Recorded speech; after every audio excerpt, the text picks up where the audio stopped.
Jordan Mulligan, welcome to the channel. Thanks for having me on, man. Honestly, I've been buzzing about this all week. I've been telling everybody. I've been up at the Stockmans and just like, I'm going to get a tattoo with Gordon. So yeah, I've been buzzing about this. Yeah, well, this was all your idea, wasn't it? Yeah, well, you planted the seed. It was a seed, yeah. I was going to say, because was it like just talking about it, like Ready? You ran away with it. Yeah, go for it, mate. It does nip a bit down there, doesn't it? Oh yeah. Yeah, no. So yeah, I think you was tattooing Luke Stoltman for the documentary, like as part of the documentary.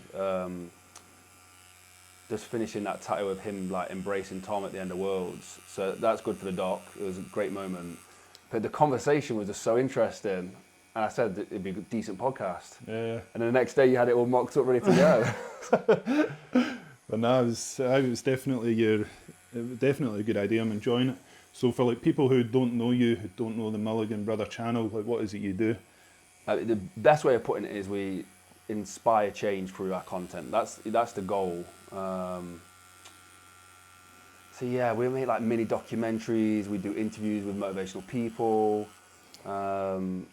We travel around the world to find these stories as well. Like we do, the motivation world was quite stale for a long time. We all heard the same speeches and the same talks and stuff and the same messages. So our goal was to get the cameras to different places and get people who maybe people know of but not heard that side of their story. Yeah. So that's what we do now, and yeah, it's going well, and I just love it. I think all of us do. It's basically it's also might be worth saying it's our whole family. So Mulligan Brothers is genuinely that's who we are. We are all brothers and sisters. Got two of my sisters with us as well on the team.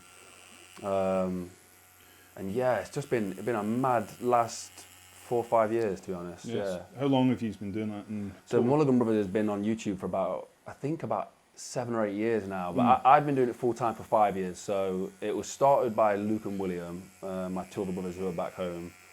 They're working on the documentary at the moment, and they started with like making motivational videos for ourselves for like in the gym. So we all work out, bodybuilding, that kind of stuff. Just a bit of competition between the brothers, and they made these motivational videos to sort of get us going whilst we were working out. And I think they just kept doing it for a few years. Yeah. And then I went full time with them. I went full time with Luke. William was in Australia, and that was it. It was kind of when we all came together and we started pushing it properly. It just blew up. It was like, yeah, it was. I don't know, just like an absolute snowball. Like it was absolutely crazy. And then we kind of reached a certain level, and we've just been plodding along ever since. Like we've just been really like putting in the effort, and yeah. It's good that it's a sort of like family thing as well. What's everyone's sort of like role within the sort of like the family business? This is, what's funny? This is a little different from doing a normal podcast. I just want to say that. It's a really good concept actually, because I'm having to think about my answers and also get the tattoo. Block out the pain. Okay, yeah. No, maybe you get more genuine answers out of it. So I've got who's working with us now. So my brother Luke, founder, and he's like head of content creation. So he like heads up the YouTube stuff a lot more. He's like does the behind the scenes inner workings of the YouTube. So he's like deciding like what kind of videos we're going to be doing, how frequently upload. He's like looks at the analytics quite a lot. That's his kind of thing. William, the second of the three Mulligan brothers who kind of run the company, he's an editor, like super talented editor. Luke's an editor as well, but Will's just like really talented. That's his passion, and he's just full time pretty much editing. He was doing the creative side of the company, so he does a lot of like the logo design, the brand image, like sort of like developing the company's like brand image online and social media. But right now it's just focusing on editing. So he's editing the Stoltman Brothers documentary right now. Nice. And then my role is I'm the CEO of the company. So we did this recently. We reorganized the company, so we had someone a little bit more in charge. Right. But most of my day now is I'm producing and directing this documentary. So that's like most of my time. And we just have an amazing team behind us. So my sister, who's with us today, Neve, she's an unbelievable editor. She's been with us since she was like 14 years old. Yeah. Editing the whole time. Right. Yeah. She's the muscle. Yeah, but she honestly, genuinely is like she's an absolute powerhouse. So she pretty much edits most of the YouTube stuff right now. So most of the Mulligan stuff is done by Neve, dead talented editor, and then my other sister Erin works for us. Nice. Yeah, so we've got another channel, a Stoicism channel. Yeah, I've seen that as well. So that does really well, and that's all down to her. Like she's like just developed this brand on there. Between her and William, they've created this amazing brand, and she's again became like a really talented video editor. Understands what the viewer wants. Yeah, man. My other brothers have worked for us at times, and like it's just a whole family ordeal, man. Everyone mucks in and helps us out, and it's made it so much easier. Like having like-minded people on all the projects and what we're trying to achieve has just been absolutely blessed. Yeah, that's good that you've got a tight family unit as well, man, because it's not very often that seems to happen these days, is it? Yeah, it's true. Yeah. That's from like, I think being in a shit situation together, like. Yeah. And not in it wasn't in a horrible way, but like, there's certain things that just brought us really close together as kids. Like, we didn't go out on holidays and stuff like that. But so we'd play together all the time, and we'd fight together, play together. If someone needed help, you're gonna help them because and we live so tightly in the house together. Like it was a small house, and there's 7 of us and my mum in there. Yeah. You have to get on. Like you know what I mean. You can't not get on. That's it. I feel like sort of like upbringing like that can either make or break the relationship between you. Because definitely. Yous got tight. Me and my wee brother were the opposite. I remember you saying this. Yeah. We grew really quite far apart, and it's only recently that we started like getting proper tight because he started arm wrestling me and then he snapped his arms. So you'll probably not speak to me for a while now. But yeah, I think you're right. Yeah, it can definitely swing the opposite way. Oh yeah, 100%. Yeah, 100%. Yeah. But it's because there was a meme I seen ages ago, and it was like 2 twins, same upbringing, and it was like, for example, it was like one went to alcohol, the other one went to grow on a successful businessman. When asked why, they both just said, because my dad did it. You know what I mean? So they both took the same thing, same basically ingredients, and just did different things with it. Yeah, I can see that for sure. Yeah, I can see that. No, definitely. So what's the meaning behind your tattoo today then? Yeah, so this is quite a meaningful tattoo, so I'm glad that you're doing it, because I absolutely love your work. I appreciate that. So this is basically, it's the kilt pin from my son's funeral. So that's the exact kilt pin that I had, except we've gone with a broken blade. But yeah, it was so my son, this is how it kind of started with Mulligan Brothers. So I was working, I had like a few businesses. I was also working as a labourer at the same time to kind of finance running these businesses and paying my staff. And I just in a really crappy situation, like credit card debt, everything was going wrong in my life. Broke my ankle just like trying to become a professional player. Broke my ankle, dislocated it and stuff. And like it just like everything was against me. But at the time, like my girlfriend was pregnant, so it was like that was like the silver lining at the time. Yeah. And then Jacob died. So Jacob, he was stillborn. So Tasha was 36 weeks pregnant, and he was stillborn. So he died in the womb. Delivered at 36 weeks. So stillbirth is like if he was delivered the day before, he wouldn't have been alive. Like it's just like super fucking cruel. But and that's when not long after my brother was like, I don't know how it came about, but it was like, do you want to do Mulligan Brothers? And I was like, I need to change in my life. Like, I need to do something I want to do. And I enjoyed filmmaking. So yeah, I started this. And so yeah, this is the exact kilt pin, but the blade's broken because recently, like the grief has started to hit me a lot. More just recently? Yeah, so like I dealt with the grief of Jacob, but there's more to the story that's like, I've not really spoke about, to be honest. See, it's a bit of a sore subject, but yeah, because I went through something similar. Yeah, I remember you saying this. Yeah, my daughter was meant to be a twin. Okay, twins, yeah. So this, yeah, and then one of them died in the womb is like a lot earlier on. Yeah. So we went to find out like the sort of like sex, this, that, and the next thing. Yeah. And she was like, we can't see another heartbeat. Ah, fucking hell. And then so you get excited for the thing, and then it's like, Yeah. just like, it was just horrible, you know what I mean? Like, Yeah. it's hard to express it, you know what I mean? Like, I nothing don't think can you really Yeah. express it, and then. The people don't understand baby loss, I don't think. Oh, Yeah, no. because there's so much more to it than just losing the baby that was there as well. It was like the future and the what you imagined, and Well, I feel like you lose the 40, 50 years you would have spent with that child as well. Like Yeah. you're grieving that. I think a big part of the reason why you grieve so much is you've always got that what if. What if? Yeah. And I think that's like when you sort of fantasize about what could have been. Yeah. I think that's what's quite a hard thing to sort of like, you know what I mean? Like, Yeah, no, definitely. Yeah. So I mean, the one thing that kind of helps me now is that my son was born afterwards, and I know, like, mathematically speaking, they don't exist in the same world. Like, there's no way I could have had Jacob and then conceived Jude afterwards, because like just like the timings of like the impossibility of like conceiving at the same time, the same sperm cell, the same egg, like all those kind of things.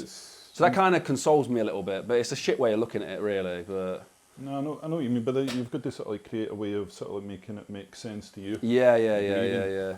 And I see, because of my job, I tattoo a lot of people that have went through loss. Yeah. And I tell you what, like, speaking about it and stuff, that it does get to you on a sort of psychological level. Because for some reason when I'm tattooing people, they seem to open up a lot more. Yeah. And like, see the stories I hear, man, and it's just one of the.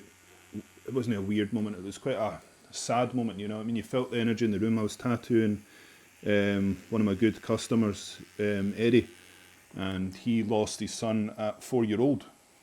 And literally just overnight, he died. And then the next again month, he came to me for a tattoo. And he was basically he wanted me to do a portrait. He looked me up, said, he was like, you're the best guy for it. So I got him in on a cancellation. And then my son walked into the studio with my wife. And you just seen him like welling up. And I was like, whoa. It was tugging on my heartstrings, you know what I mean? And I was just like, you don't realise what people are going through, you know what I mean? And in this sort of like society, everyone's so miserable and just it almost seems like everyone's against each other, but nobody really takes into consideration what people have got going on behind the scenes.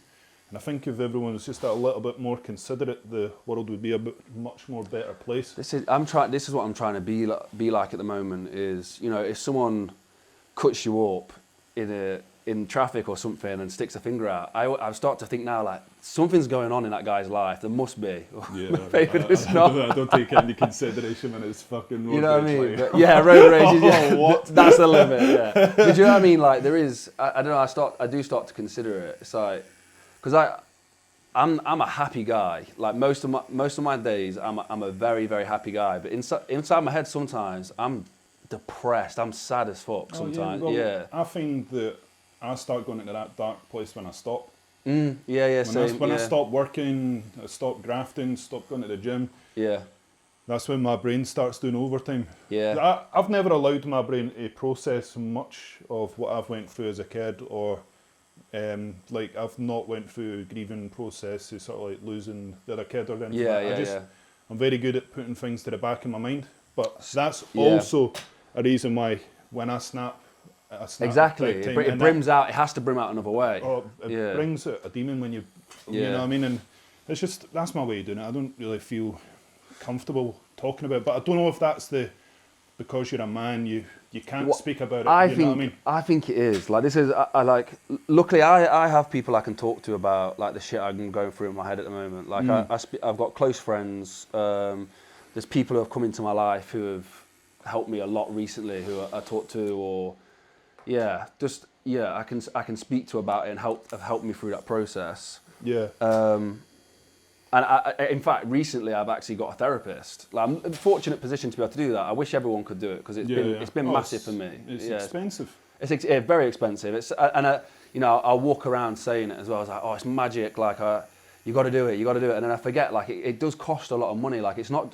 When I was struggling, and I'd lost Jacob the first time, like when I was trying to process it, like the last thing I could consider is paying for a therapist, like to help me through that process. So I think if you can afford it, you should definitely give it a go. Oh no, 100%. If you're open to it, Yes. You need to be open to it. Otherwise, it's just a fight. I wasn't open. I went to one and ended up arguing. Yeah, I'm about to say. I was like, "What are you talking about?" You got to be open to it for sure. Yeah, everybody says something to someone going through something similar, because it happens so much more often. Like, what would you say to them? Going through, look, I've not dealt with it well. Yeah. I will tell you about like the way I've done it is the situation I've been through is a lot more complicated than that. So like it's caught up with me now. Like I was like you, I suppressed a lot of shit for a long time. I buried it deep inside, and it blew up this last year. It blew up completely in my face. But the stuff that didn't blow up was I dealt with the death of Jacob very well. I spoke about it. I cried almost every single night without fail. I still cry like. It's not even crying, it's fucking horrendous, like the fits I get into with it. I had real bad like PTSD with it. Like I'd like wake up in the middle of the night screaming. At one point I couldn't cry, but when I was asleep, I was sobbing. Like you know, I'd either wake up with like tears down my face, or Tash would say, you know, you were screaming and crying all last night. And I wouldn't remember it, I'd be asleep. It was like my body would only allow me to. So I think the biggest thing with Jacob is that I didn't suppress it. You know, I felt it. It was fucking horrible. It took a long time to get through it. And I spoke to loads of people about it. And also, the worst thing about it was my mum's first son was stillborn as well. Right. So I had someone who had been through it to talk to. So like I'd recommend that. Like, not someone who's been through it recently, but someone who went through it and you know, is still here. Because that's one of the biggest successes I say is that, like, if you go through like stillbirth or baby loss and you're still here, you're still functioning as like, you know, you're not got terrible habits like alcohol. Like, go to that person, get advice from them, and just speak to them. But nothing against you, Gordon. But like my worst thing I did was suppress it. So no. You know, I get you. Another thing about. So this is something I don't really speak about, but Jacob was actually a twin. Twin as well? He was a twin, yeah. So when you said that, it kind of like made me think, you know, I will talk about it. Yeah. He was a twin, and it was a little girl and a little boy. So I was buzzing. So I think it was 14 weeks, and when they did the baby scan, she was a specialist because we'd actually been for a miscarriage just before this as well. Right. So we had like a specialist who was looking into it all for us. And she said, there is a chance that the little one might have Downs, and that's why she's small. So I was like, oh, it's fine, it's cool. Like, it doesn't bother me. Like, like, so that's the exact same thing. So this is the way I was. So I was like, it's fine. Like this, I'm okay with this. But my partner wasn't. So my partner, we wasn't financially stable at the time, but my partner didn't want it to happen. She wanted a termination. She's okay with me talking about this now. We spoke about it, but she didn't want it. She didn't want it to happen. So I remember the day they did the test. I was playing basketball, and I was waiting to come back to the news. And I came back and I saw her face. I knew straight away the baby had Downs. I was 22 at the time. Tash is a little bit older than me, and it was like I just had no say. Like I also support women's choice as well. Yeah, of course. But there's a thing with it being my daughter that was the problem. You know, like that was the issue. It's like, but I had no say in the situation, and I remember I just smashed the whole house up. Like I just destroyed the bedroom, ripped everything apart. Was just in fits of rage, and then I walked out the door and I never felt anything about it ever again. I had no emotion. I knew I couldn't change the situation. Yeah. I knew that she was going to be terminated, and that was it. Like I suppressed it, and I swear to God, like never felt a thing about it. So Jacob's middle name is Kitty. That's kind of like the only thing I'd done that had sort of honoured her death, and and then went through the pregnancy, and then Jacob died for 36 weeks, and then like there's probably the question in my head, like did the termination cause that? So all these fucking things, like, so I had to suppress it. Like I couldn't cope with it, And then this last year caught up with me, man. It's mental. But you know, over those 5 or 6 years, like you were saying about, like you get that anger spillover. Oh, what? Like I've been a certain way because I've been suppressing it anyway. Like I've been angry, like I've been extremely angry towards Tash about this. I've been extremely angry towards the world, and then I've obsessed with work, like the way you are. You know, like I fill my time with stuff so my head doesn't stop. But the only thing is like I'm hoping that after 6 years that stays with me, because I'm trying to deal with the grief now and go through that process.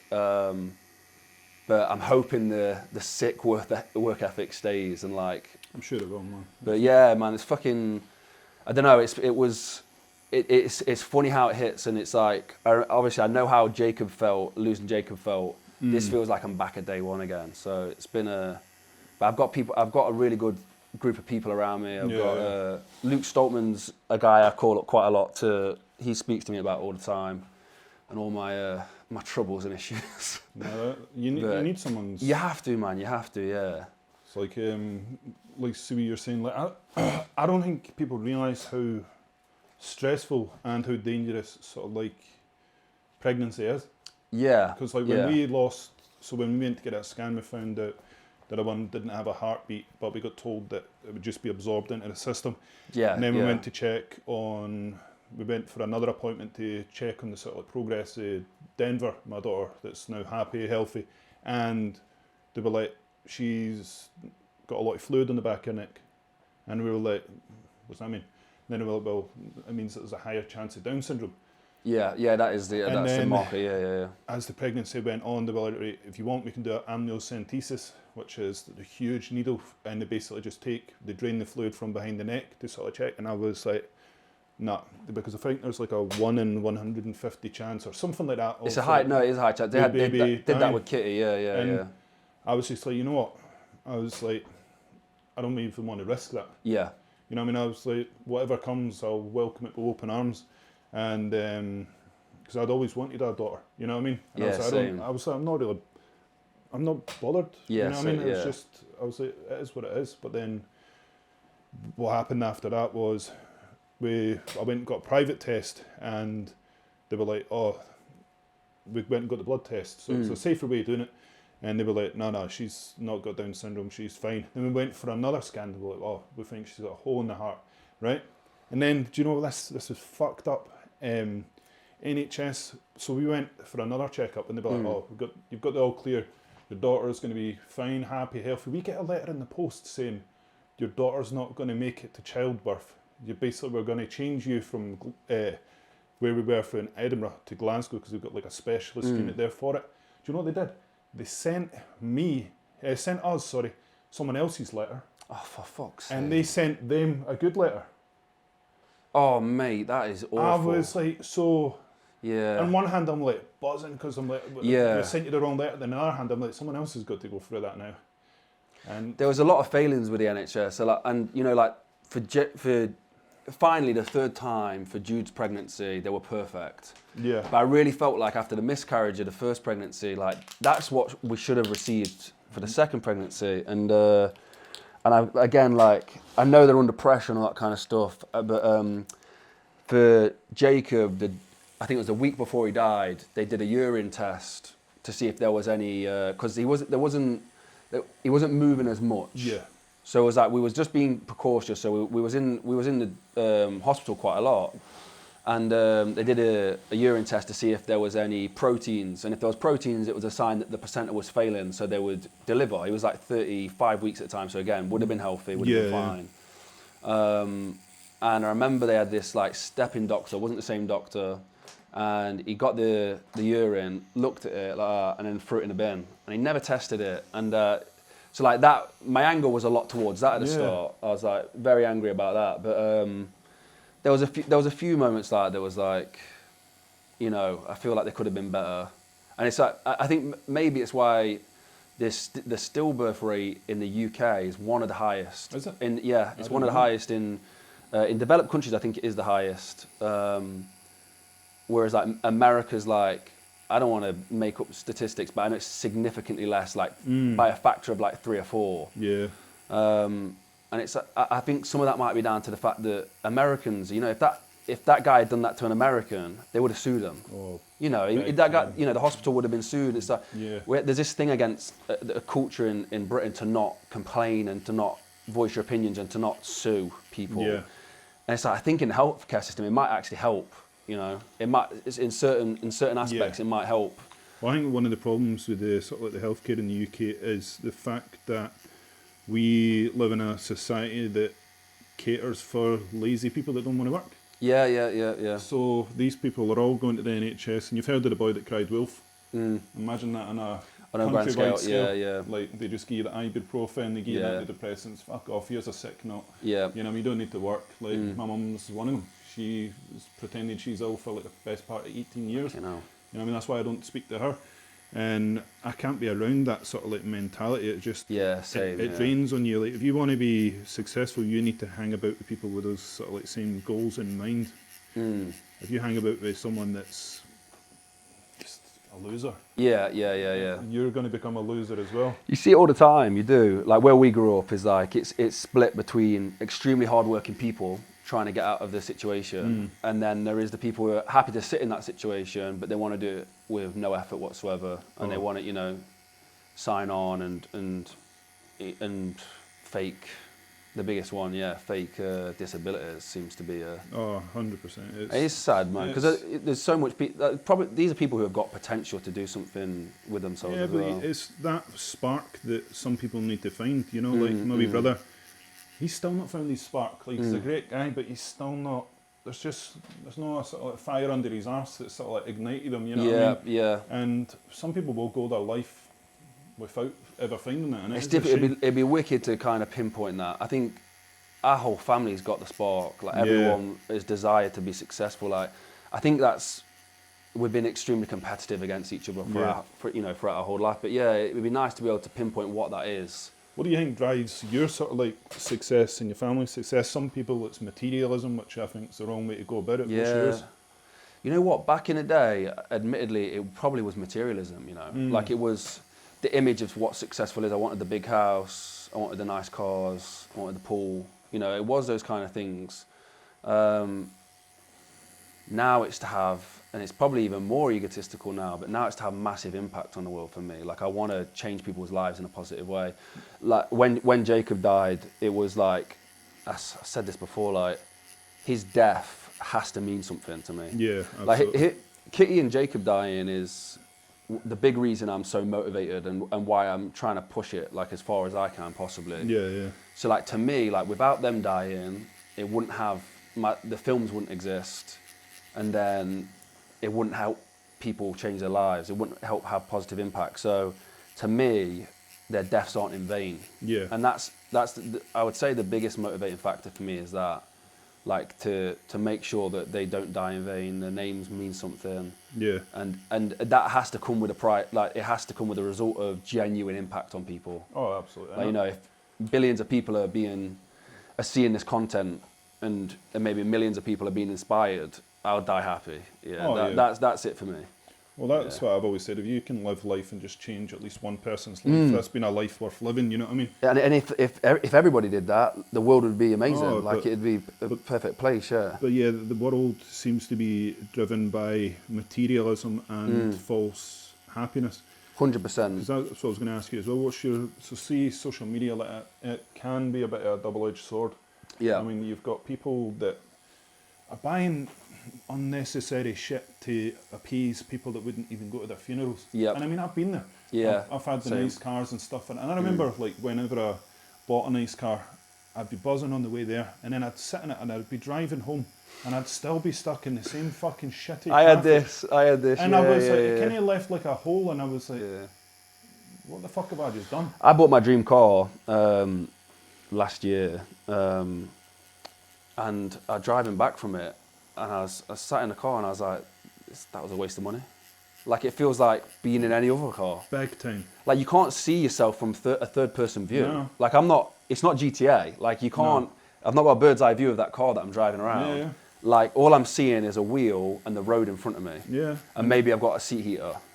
Yeah. It's not much different. And But this is the thing. Les Brown says it. What is it? Everyone knows money doesn't buy you happiness, but everyone wants to find out for themselves. Yeah, no, and it's that's like right. that's it. And you know what? I think that has to be. I think sadly, I don't see a way around it. I think everybody has to find out for themselves, or the 100%. majority of people have to. You know, they have to have the money and then go, oh shit, yeah, it doesn't do anything. Yeah. People say that there's a saying that goes around on social media. I'd rather cry in a Ferrari than cry in a Toyota or whatever it is. I've cried in my dream car numerous times. It doesn't feel any better. No. Like, honestly, does not feel any better. Like, and it just, it helps with a lot of things. There's no denying it. Like, having money has helped with a lot of things. Absolutely. But, I think for me, the bigger problems have come once I could put the financial problems aside. Yeah. Like in some ways, like having to pay my bills is actually a blessing than having to deal with the grief of my son. It honestly, it's so I don't know. It's but I think it is all bullshit. But you know, it's one of the things you just have to kind of figure it out for yourself and experience it yourself. I think. I feel like people just buy this shit just to impress others. Like I had a customer and she came in with a fucking Gucci bag, and I was like, Gucci is a fucking horrible brand. Yeah. It's disgusting. Louis Vuitton, they're all garbage. Yeah. She came in with this nasty bag, and I was like, what the fuck is that? Like, because I'd just speak my mind. I was like, how much did you pay for that? Yeah. And she was like, like $2,500. And I was like, right, I'm going to ask you a question. Would you have bought that if no one was going to be impressed by it? And then she was like, probably not. It's true. Like, would you do it if nobody else could see it? Would you do it? No, you wouldn't. Exactly. It's like, and I think now, like, I'll only buy stuff whether it's adding value to my life or the people around me. Yeah. I think a lot of the time, like, I'll buy nice things, but it's for business. Like, it has to have some carryover for business. Purpose. Yeah. I like to make sure my money has to earn me money. Otherwise, it's a waste anyway. Yeah, exactly. Because like I've got top of the range tattoo machines. You've got top of the range cameras. Yeah. And I take pride in knowing I've got the best equipment Exactly. to I'm the provide same. the best work. You know what I mean? But I just feel like a big part of the reason everyone is so miserable today is because they are trying to appease people that just they wouldn't even go to their funeral. So my motto is, would they go to your funeral? No, who gives a fuck? Exactly. No, it's true. And it is, yeah. That not frivolous, but like those kind of purchases are to appease people who don't even like you. Yeah, like of course they are. You know, like your best mate doesn't care if you're wearing a bin bag or a Gucci top. They're not bothered. Exactly. And if they are bothered, they're not your best mate. No, like it's the truth of it. Yeah. So 100%. Like one of my day one bros, he's been with me through it all, you know, and nothing changes. You know what I mean? I've actually went back now. It was actually during lockdown that I decided to. I had like 1957 Chevy Chevelle. I had like the C63 Mercedes. I had the Range Rover. I've only got one car now. I got rid of them all. I was like, these are just impressing my neighbours. Because I'm already over the initial height. Yeah. And that Chevelle drove like a piece of shit anyway. Like, I got involved in a hit and run on the first day I had this, and right, so I got like this big muscle car. I'm thinking I'm the fucking man, right? I get in it. Obviously, I'm driving on the other side of the car. I'm like, it's a bit weird. Oh, okay. And I got to these temporary traffic lights, and then so I'm stopping. I'm like, these cunts think I'm minted. Like they think I'm cool as fuck. And then like green light go. So I drove off, and mate, I smashed into the car on the other side waiting to go because like I hadn't anticipated the width for the car. The fact I'm on the other side of the car. And you know what I did? In the slowest car in the world, I remember screaming, I'm like, just keep driving, right? And the whole way down this long as fuck road, like a hit and run, like fucking awful. Mate. And I was just like, I've made a mistake. And ever since then, I don't think I drove the car again. Like I just ended up getting rid of it. Yeah. So the first day I bought my first nice car, it was a brand new Tesla Model 3. Wow. And it was like, for me at the time, it was a dream car. And I think on day 5, one of my neighbours had crashed into the side of it, all down the side, and just drove off. Like, so I realised it's not worth it. You know what I mean? Yeah, probably me. But like I had my granddad gave me a Skoda. That was a car I had before that, and someone had done the same. and it wasn't a problem. Yeah, you don't know what I mind. mean? It's fine. It's a scrape down the It's side of the another car. battle wound. I'm not bothered. Yeah. It's another battle wound. Yeah. So yeah. But yeah, you see it a lot on social media. Like everyone's kind of caught up in trying to impress each other. It's like, in some ways, with stuff like that, like the nice car and the big house, like it's a marker point for success. So it can be done tastefully sometimes. But Like it's broke people that wear but branded clothes. it is the emptier purchases and stuff where it's like, yeah, and also it's like there's only so many times I need to see your car. Yeah. But yeah, like when I see somebody like hitting a bench PR or that's an winning an award or something like that, like that's amazing. Like scream it like shout it to the rooftops if you can and you want to. But 100%, because like for example, like if you uploaded a photo of you with a Ferrari or whatever, I wouldn't be interested. But the 180 stone lift that you just did, I was like, that's fucking. Oh, that's thank you, dope. mate. Yeah, How did that feel? buzzing. You've Honestly, got the best yeah. stone lifter on the planet. Yeah, it's so cool to have Tom and Luke there to do that kind of stuff. I think somebody asked me like, do you realise what I'd do to be able to like train with those guys and hit PRs with them guys and stuff? Is that I do realise like these two are the best in the world. Tom is the best to have ever lifted stones, like Easily, ever. nobody can argue with it. Yeah, you can't argue with it. Like the best ever, planet Earth, to have ever existed. Like it's nuts. That's So yeah, how can I miss it? But I remember the first time I went up, I'd hit I think it was a 120 stone. The first session, I've got it on vlog anyway. Oh, brilliant. And he says, by the time you finish with the documentary, I want you to hit 180. So it's easy, you'll be able to do it. So done it. But there's still some time left, so I want to squeeze a 200 in. Like that's the 200. Yeah, I think that's my next goal. And like this 180 that I just did, I didn't really peak for it. And I remember Luke and Tom was like, you probably won't be able to do it on these stones, George, because they're filthy. And they were caked in shit. Like they were bad. Yeah, their warehouse is a bit filthy at the moment. So like, it doesn't matter if you've got tacky on, like the stuff's coming off the stone anyway. Yeah. So like I think I've got this clean 180 coming from Atlas Endurance today. That's gonna be good. So I'll see what I can do with that and see if I can. Dan Hipkiss is my coach, so Dan's he's been amazing with the programming. Like does it everything I enjoy, he'll program in. And so I think I might mention to Dan about just being a bit more stone specific and try and get some big numbers up there. So yeah, you've went through a fairly drastic body transformation. You've actually did the opposite of what I did.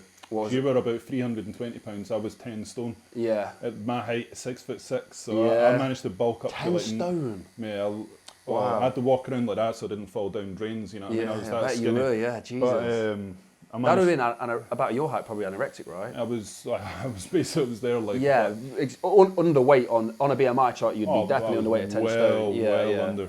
But I just didn't. I still don't like eating. Eating's a battle to me. I wish I was like that. To keep it going in, Yeah. it's a battle because I'm bulking up now. For competition in March, I struggle to keep the calories going in. Yeah. So we're complete opposites because I struggle to keep the weight off. Like I'm naturally, if I just let myself go, I'm hitting like 4,000 or 5,000 calories. So I really have to think about staying under that. That's the only problem with the stone lifting at the moment is I wish I was bulking to do it, but I've got to get myself in shape and cut. I have like this. I've got body image issues. Like I've had. Oh mate, I'll never walk about with a top off. Yeah, that's like me. So, but I think when I get to a certain stage, I do. But it takes me. I really have to believe that I'm. It takes a lot. So yeah, I ballooned up to 360 pounds, and I was a big lad. What was the sort of like the catalyst for going? You know what? I look like shit. I feel like shit. Let's make a change. It was Jacob dying was the biggest one, and it was like I think I started to slowly come down from that weight, and then I mean standing on a scale and seeing that kind. I think the scales didn't go up to that weight. I think I've got a video of me on a scale at like 330, and. I'd get out of breath walking up the stairs and stuff. Mate. So it was stuff like that. Horrible. So then Jude was born, and then I was like, I don't want to be like out of breath. I want to be able to run around and I've been healthy and I'd been in shape. I had the six pack, and it's like if I can be there, but because I was so fat, I also hated the way I looked, so there was a lot of self-loathing going on. So I'd eat loads of food anyway. Yeah, it's funny how you It's do just that. like a big cycle, man. You look like shit, feel like shit. Yeah. What's the good thing to do? Make myself better. Yeah, Add to it. yeah, exactly. You know what I mean? But I was the same. Like, see, like for example, like, I don't know if you ever had it, but like when I bulked up, like you would have had the opposite. If someone said to me, "Oh, you look like you've lost weight," it would kill me. Yeah, But yeah, what yeah. that would do is it would make me stop eating as much. Yeah, I yeah. couldn't It's eat weird, anymore. innit? It's Then I would control. lose even more. So like, I think, I was speaking to my therapist about this, and it was like, it's about, she says it could be a form of control. So, you know, you're not in control of those certain things, but you are in control of not eating. So you're getting your control back. And like, for me, that kind of resonated, because I'm like, I know if I eat a tub of Ben & Jerry's or two, I feel good. Aye. Whereas I look in the mirror, I don't feel not great. Yeah, exactly. Yeah. Where you've got mint chocolate chips, or the cookie dough, it's the ball. Yeah.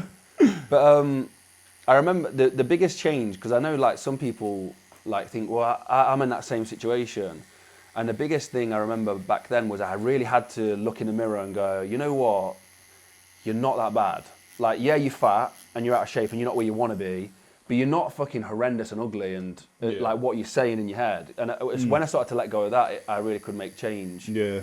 Yeah, it took a while, because and also it's like, body image is such a funny thing. Mate. Yeah, I used to, I remember, I've got photos of when I went on holiday for the first time in my life. Right. And I was in really good shape. I can look at the photos now and go, that is a guy who's in good shape. He's got a six pack, he's lean. Yeah, everything about it, I was like, boom. And he didn't have the stretch marks because he'd never gone to 360. So that's the perfect version of me. Yeah. And I remember being in New York and I was looking in the mirror and I thought, you're disgusting. And I looked at myself and said, you're so fat, you're disgusting. And like, people probably like might not believe that but I feel like when I was at 26 stone, that's exactly how I felt when I was like, I think I was like 16 and a half stone at the time, really like lean. Yeah. And yeah, I if I could, I'd be there straight away. Like, I wish I could be in that shape. So it's just funny how the mind works. It can convince you of things that just aren't true. Stupid. No, absolutely. Because I remember the best shape I was ever in was when I did strongman. And I went to Egypt and I was like, walking in a vest and I felt really skinny. But mate, I was so You look back, yeah. So stacked. And then I look crazy. back at it and I'm like, what the fuck was I thinking? What was you I'm thinking? looking at, like, family photos and I'm like, fucking Yoked. muscles popping and I'm like, where the fuck? I'm like, I thought I was skinny there. It's crazy, isn't it? It is so crazy. I don't know what causes body dysmorphia, but it's apparent in men a lot more than people actually realise, because people only seem to think that it happens to women and stuff like that, but guys have got it tough. Yeah, I had severe body dysmorphia, yeah. And then that led to, sorry, I'm shaking a little bit, I think it's just my hip. Sorry. It's not a pain, I swear. No, yeah, I had severe body dysmorphia, and then it led to binge eating. So I'd binge eat really bad. So I mean, I eat naturally. I'm like eating the 3,000 or 4,000, but then like when you add my binge eating into it, it's like I could eat like 10,000 calories of a day, like quite easily, and then continue that cycle constantly, because I felt worse the next day, so I'd eat again and again and again. Very so strange though. Like for me, the biggest thing about all of this weight loss has been the mind and the mental health side of things. Like, when that was ever in check, I could start to deal with the body. Yeah. But like, when my head's out of whack, it's like I do stupid stuff to lose weight. Like, I fasted for 7 days one time to try and lose weight. Yeah. So I had these drastic things to try and lose weight. That was a low point, actually. I was 6.5 days into fasting, so I'd only drank water for 6.5 days. What? I was a big lad at the time. I'd lost so much weight doing this, and my son had been born. And I stood up, and I get a little bit lightheaded when I stand up anyway. But I stood up. Tall people problems. Tall people problems. Yeah, and I stood up and I went to grab the fridge to get some water out of it, and I missed the fridge, and then I just blacked out and just timbered back onto the floor. Like, smacked my head on the kitchen table, and I woke up underneath this table looking up, and Jude wasn't far off from where I'd fell. Oh my God. And if I'd fell on top of him, I could have killed him. And that was like my low. I was like, I need to, this is it. Like, I need to sort this out now. Yeah. So that was probably the moment, like, it really, really turned it all around. And, But yeah, so I think if you can get your Yeah. really work on yourself and your mental health first, it'll make it a lot easier. Oh, 100%, because all the physique does is really creates a sort of like armour and almost distracts you from the problem at hand. Yeah, definitely. Because like whenever someone, like we were saying earlier, whenever someone goes out now, like, oh, you've lost weight, I'm like, you better shut the fuck up, man. I'm like, you wouldn't say to a fat woman, oh, you look like you put on weight, you know what I mean? So fucking check yourself. But so you're working on the Stockman documentary, and I remember the last time we spoke about it, you were saying that you didn't really want to achieve the sort of like same feel as your sort of like typical documentary. Like what are you trying to achieve with it, and you feel like you've got it? Yeah, definitely feel like we've got it. So the way I would try and explain it to people is we genuinely spent most of our time with the Stockmans throughout that year and a half. Like we was actually there. And like where I see like most documentaries you'll get of actual shooting, like maybe these follow-along documentaries, like 5 days of shooting and follow these athletes, and then they'll follow for the big competition, and then the rest of it's going to be done in a post-interview and like recollection. Yeah. Whereas like you get every single moment that was going on, what's happening. That's actually what happened. Yeah. So like to be able to portray that on the film, it's going to feel like you were actually there. Oh, that'd be brilliant. The thing is as well is like I think people assume they know what happened between Tom and Luke throughout the whole training sessions, and like they assume that they've seen it all on YouTube. It's like people don't know the half of what was going on with them. Oh yeah. So much stuff, like, yeah, I mean, obviously I want to save most of it for the film, but like the way these guys were pushing themselves at points, no one knows. Like no one knows this stuff, and so much stuff behind the scenes. There's so much of a price they pay other than just 100%. sweating a bit in the gym. Oh, exactly. When you see them out of the limelight and you just watch them, you can see there's a lot more going on up there, a lot 100%. deeper.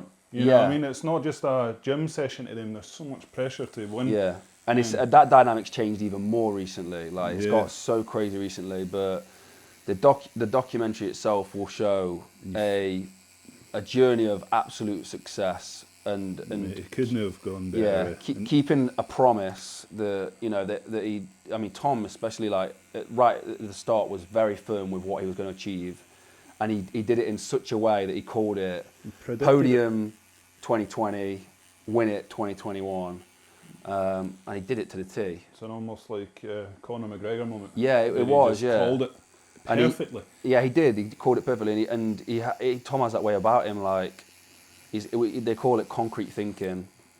With his autism, like he started calling it a superpower, and he's absolutely. He has this like solid way of thinking. Like it's really structured for him. Like it's just like, this is what I'm going to do. I'm going to do this, and this, and it's going to be this way. And it's like, so you see that throughout the film, and then you see Luke, who's got this completely different way of thinking, and all these different things going on in his head. Yeah. Which made the film just unbelievable, and it's why we're still following them. This next year, I think, in some ways, going to be it's going to be even more interesting in some ways. I mean, Luke's had unbelievable success at the start of the year, or at the end of last year, sorry, with Europe's and the Tour finals, and I think people are seeing a different person with Luke, and he had real good success at Worlds and was fractions away from being on that podium as well. Mate. So it's heartbreaking for me because I managed to get out there and shoot it, and to see Luke come so close on that last final stone. So far, and then for Tom to win, I was just a mess after that. It was crazy, but insane moment.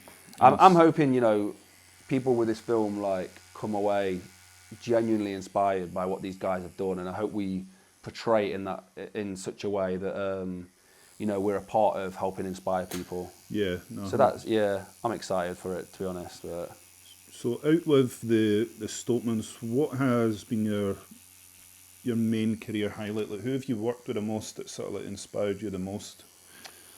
The Stockmans have had such a massive impact and we spend so much time with them, so like it's hard not to say them. So outside of them, Ben Francis, CEO of Gymshark, had a huge impact on me. Yeah. So we did an interview with him, and really nice guy. Had lots of time for us. Took us for a tour of the Gymshark HQ, and for me, it was like exposure to his success and what he'd achieved. So that was huge. And we restructured the company after that. We made a lot of changes. So that was massive. The thing is I take something away from everybody. Like we did that the Shi Heng Yi piece recently, Master Shi Heng Yi. Oh, with the Shaolin monk. The Shaolin monk, and again, like for me, that's like childhood dream stuff. Like I used to watch like I've seen the videos where they do that thing where they're on their arse with the leg straight. Did that thing? I remember trying that and then not even being able to budge. So exactly, like for me, like they're like they're like myths. Like these guys are like real modern day like myths and legends, but they actually exist. And like he dedicates his life to the monastery and trying to teach these Shaolin teachings and stuff. So yeah, honestly, like, so everybody who I've spoke to has just been unbelievable. Just fortunate to be able to do it. It's why I just never want to stop. Yeah. The documentary side of things, like I feel like you get a piece of somebody. Oh, it's like a little gem of wisdom that they give you, and it's like I'm so fortunate to be able to carry around loads of people's messages and wisdom. Definitely. So do you feel like it's going to be always YouTube that you're sort of like filming for, or can you see yourself doing it for a sort of like bigger TV production? Yeah, so my goal is I want to be the best documentary maker in the world. Like, I feel like it's achievable. Like, Yeah, of course it is. Yeah, exactly. Of course it is. So like at some point, I'm gonna have to let go of the YouTube side of things. That's happening this year. So is it really? Yeah. So the team's already been set up. I just need one more guy to come in and sort of take my spot now. And like I will do that. I'll step aside and let somebody in, which is going to be difficult. That'll be a weird one, eh? I've tried doing it before. I've tried letting someone in and doing it, and it didn't go well. It's just I struggle to let go, and it's like even now, like as I'm saying this, if an interesting project comes up, I'm going to go film it. Like it's still documentary making to me. It's just going on a different platform. Yeah. So I will struggle to let go of it, but a feature-length documentary that's going to end up on Netflix takes a lot of time and resources. It's like this year I'm having to let go of it because I won't get my documentaries filmed. So I need to produce 3 documentaries this year. So really, yeah, it has to happen. So not worried that the quality will suffer with the workload? Or not with 3. So I will produce and direct 2 of them, which luckily with the Stoltman one's already shot.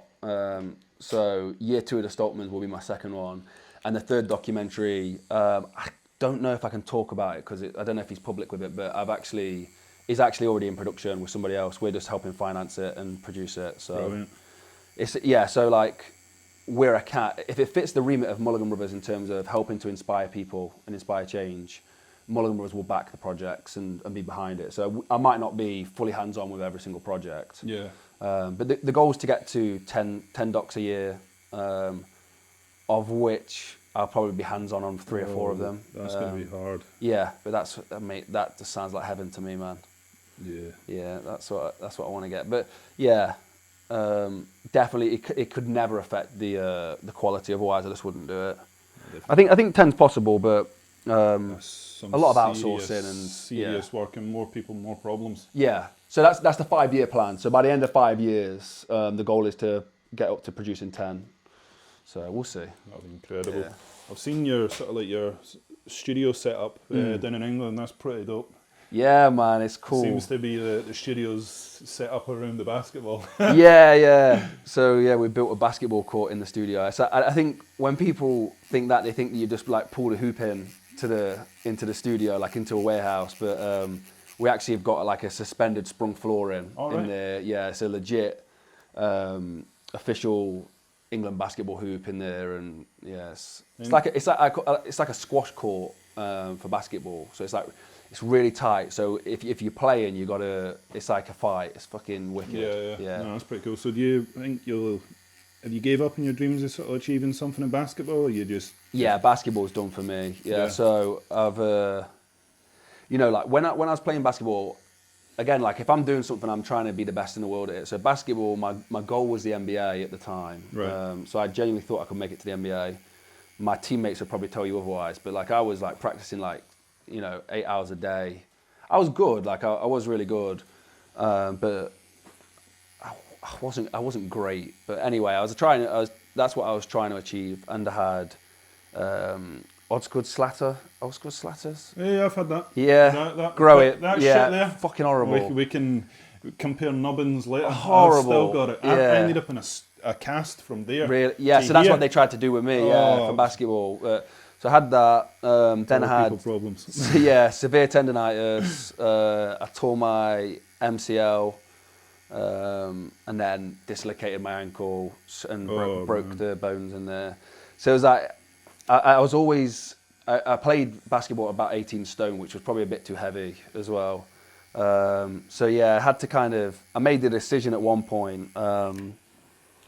Basketball, I was really passionate about becoming successful, but I don't know, I enjoy basketball, love it, but it's not like what filmmaking does for me. I don't know, filmmaking lights me up. There's something about it that really lights me up, whereas the basketball wasn't like that. And I remember thinking, if I'm doing this for success and to be successful, if I put the same effort into business, I would be able to be even more successful in business. So that's when I made the decision after all the injuries and stuff. I was like, I'm going to go into business. And I opened a gym and stuff. And I was pretty terrible at that as well. I was hustling, but... No, but the thing is, the odds of succeeding are significantly improved just by trying. Yeah, and it I seems tried to be hard, yeah. It seems to be just that trying part that everyone's got a problem with these days. Everyone's just trying to chase the ideal 9 to 5, and there's no such thing as an ideal 9 to 5. Nothing. And that's what nobody realises. You have got to just do your own thing. You've got to work for yourself to really be happy in what you do. I think so.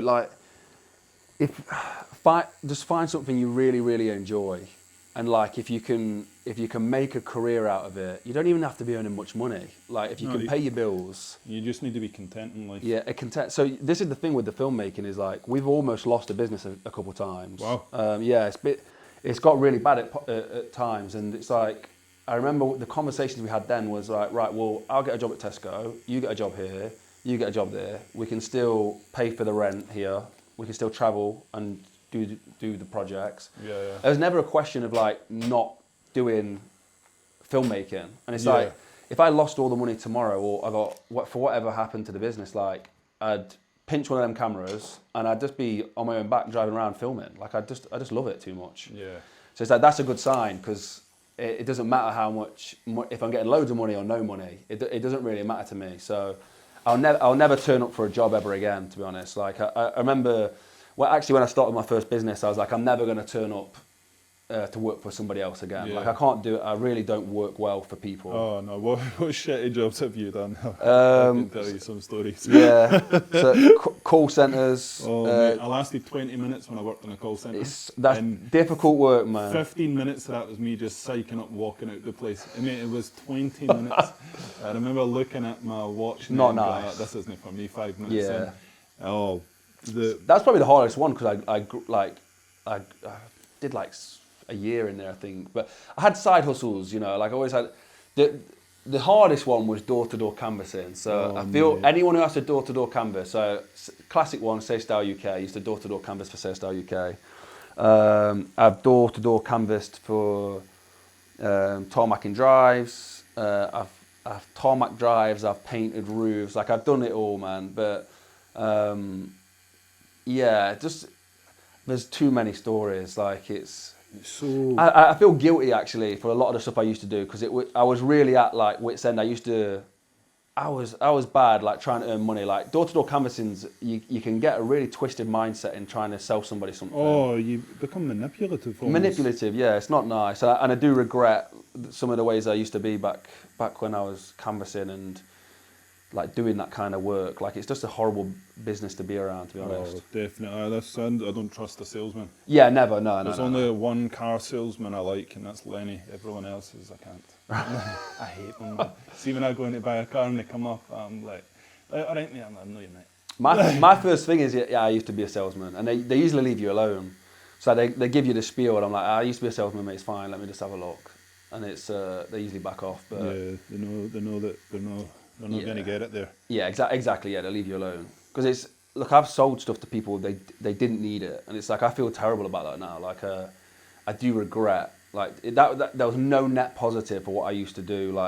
when I was canvassing, and even on the telesales was actually working for similar companies in telesales. It wasn't like I'm selling someone a mobile phone. Yeah. I was scum of the earth. Like I was selling people see-through paint, like genuinely like weather protection for your outside walls over the phone and stuff like that. Yeah. So like I was selling shit. Yeah. And it's like they're the only guys who would give me a job at the time. So, you know, like I was doing anything to earn money. So yeah, it was bad. But then we opened the women's gym.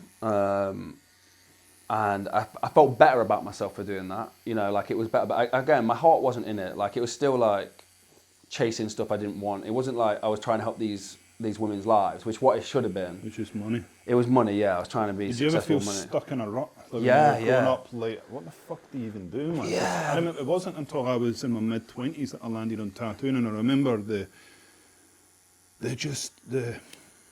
being there, like, all these people going around, they know what they want to do. I never had parents that spoke to me about what I wanted to do, so that seed never got planted. I just sort of landed on tattooing by complete chance. And did you ever feel that as well? Yeah. Yeah. Did it click for you though, tattooing? Oh like, yeah. Did you know quite quickly? Yeah, because I always wanted to make money through art, but making money through like making paintings and stuff. Let's be honest, it's no. Yeah. It is realistic, but it's difficult. Yeah. It's selling one painting every like other month, and like it's no realistic for me. Yeah, for me it clicked straight away. So I've always kind of been I was always a bit lost, but the other thing I was always seeking though, like I was always starting new businesses and doing new things.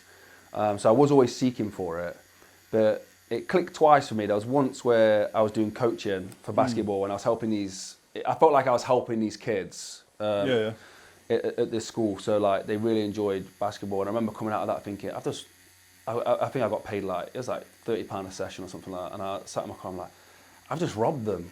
Like it was weird. That wasn't work. Like that was really fun. Like I really enjoyed doing that, and money's going into my bank account. And I remember feeling like I robbed them. So like I could have probably ended up being a basketball coach because I did enjoy it. But then at the same time, I was doing the YouTube, and the YouTube was that times 10. Like I remember someone commented on my video, the first video. I think like I got $80 for the first month of doing YouTube. That was my first paycheck, and wow. Yeah, someone commented on one of the videos and was like, "This has helped change my life," or something like really, really like nice. Yeah. And I knew straight away. I was like, "Fucking hell! Like, this is crazy. Like, I'm gonna earn money to help people, and I can pay my bills, and I can do this every single day, or at least I thought I could turn it into something with Luke that I could get paid like what I was getting paid in the call center. Yeah. And then when it got to the point where it was at the call center, I was like, that's it for life. Like I'm doing this forever. Like it was unbelievable. And I think you do get a sense as you get close to it. So probably like the first time you watched tattoo videos, or maybe like picked or did your first tattoo, you probably had a sense like, I feel like I could do this. Oh, 100%. And then the moment the penny drops is like, I don't know, changes your life. Oh, it was magic. A weird one for me when I first started tattooing, because I remember like I worked in a pub even though I've never fucking been drunk in my life, and I remember like doing overtime, and I'm like, right, I'm getting 180 quid this week, and then I'd do overtime, then I'd get £190 even though I'd done like 6 extra hours, but because I was over that tax threshold I just wiped out. And I remember how hard I had to work to get this shitty tattoo here. And then when I started charging people for tattoos, I felt so guilty taking money off them. Been there. It was a weird one, because I was like, they're on like £6 an hour.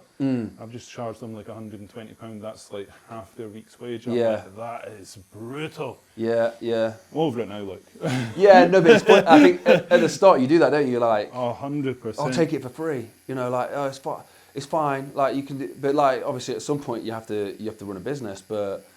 I think the idea of enjoying it so much as well is like getting paid feels weird. Like it really does feel strange to get paid for something you enjoy doing, and that's it. Like if the money stopped tomorrow, I'd continue doing it.